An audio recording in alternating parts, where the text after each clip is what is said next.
Hello friends, எல்லாம் எப்படி இருக்கீங்க? இன்னைக்கு நம்ம செய்ய போற டிஷ் என்னன்னு பாத்தீங்களா, சிக்கன் கிரேவி குழம்பு. அது எப்படி செய்யலாம்னு பார்க்கலாம். வாங்க வீடியோக்குள்ள போலாம். அடுப்பத்தை வச்சு ஒரு கடாயை வச்சுக்கலாம்.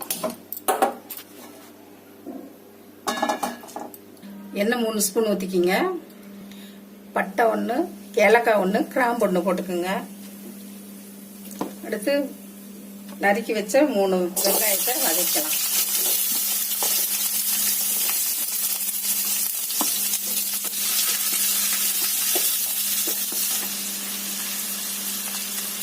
கொஞ்சம் உப்பு போட்டு வதக்கலாம். வெங்காயம் கொஞ்சம் சீக்கிரமா வதங்கும். நல்லா பொன்னிறமா வர வரைக்கும் வதக்கிட்டு அப்புறம் தக்காளி போட்டு வதக்கலாம். பாருங்க, வெங்காயம் நல்லா சிவக்க வதங்கிருச்சு. இப்ப வெட்டி வச்ச 2 தக்காளியை போட்டுக்கலாம்.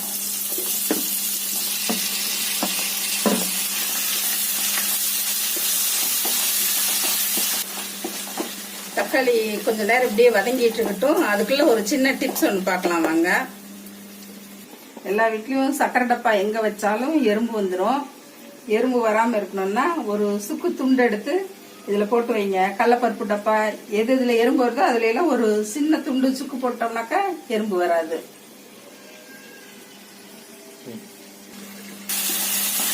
வெங்காயம் தக்காளி நல்லா வதங்கிடுச்சு. இப்போ 2 ஸ்பூன் இஞ்சி பூண்டு பேஸ்ட் போட்டுக்கலாம். கூடவே ஒரு பச்சை மிளகாய் கருவேப்பிலை போட்டுக்கலாம். இஞ்சி பூண்டு பேஸ்ட் போட்டிருப்போம். அது பச்சை வாசனை போற வரைக்கும் நல்லா வதக்கிக்கணும். இப்ப பாருங்க, நல்லா வதங்கிருச்சு. இனி இதுக்கு வேண்டிய மசாலா எல்லாம் போட்டுடலாம். மஞ்சத்தூள் 3/4 ஸ்பூன் போட்டுக்கலாம். சில்லி பவுடர் 1 ஸ்பூன் போட்டுக்கலாம். மல்லித்தூள் 2 ஸ்பூன் போட்டுக்கலாம். சீரகத்தூள் 1/2 ஸ்பூன் போட்டுக்கலாம். கரம் மசாலா தூள் 3/4 ஸ்பூன் போட்டுக்கலாம். நல்லா பச்சை வாசம் போறோம் தண்ணி வதக்கிக்கலாம். மசாலா நல்லா வணங்கிருச்சு. இப்போ நம்ம சிக்கனை போட்டுக்கலாம்.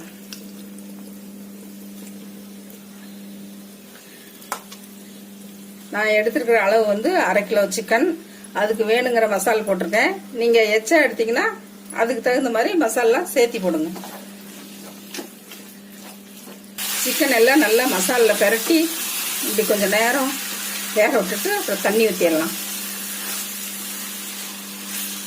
தேவையான அளவு உப்பு போட்டு பரட்டி விட்டுறலாம்.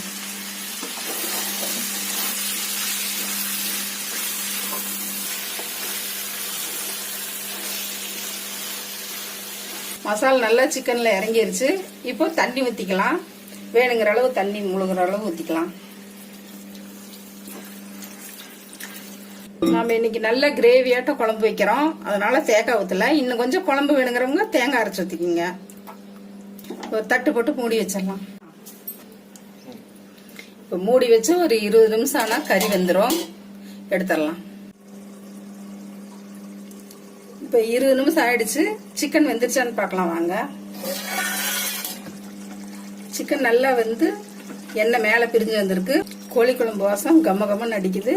நல்லா வெந்துருச்சு. இனி மல்லி இலை தூவி ஆஃப் பண்ணிடலாம் வாங்க. ரொம்ப டேஸ்டான கோழி குழம்பு ரெடி ஆயிடுச்சு. இது சூடான இட்லிக்கு, சப்பாத்திக்கு, சாப்பாட்டுக்கு எல்லாம் போட்டு சாப்பிட்டா ரொம்ப நல்லா இருக்கும். நீங்களும் வீட்டில் இதே மாதிரி செஞ்சு பாருங்க. அதுவும் இட்லிக்கு சாப்பிட்டீங்கன்னா ரொம்ப சூப்பரா இருக்கும் கோழி குழம்பு. நீங்களும் செஞ்சு சாப்பிட்டு பாருங்க. இதே ஸ்டைல்ல நீங்களும் செஞ்சு பாருங்க. இந்த கோழி குழம்பு கிரேவி நல்லா வந்திருக்கு, மனமா இருக்கு. இது நீங்களும் செஞ்சு பாருங்க. உங்களுக்கும் பிடிக்கும்னு நினைக்கிறேன். பிடிச்சிருந்தா மிஸ்ஸஸ் சம்பா சமையலுக்கு சப்ஸ்கிரைப் பண்ணுங்க. மறக்காம பெல் பட்டனை கிளிக் பண்ணுங்க. தேங்க்யூ.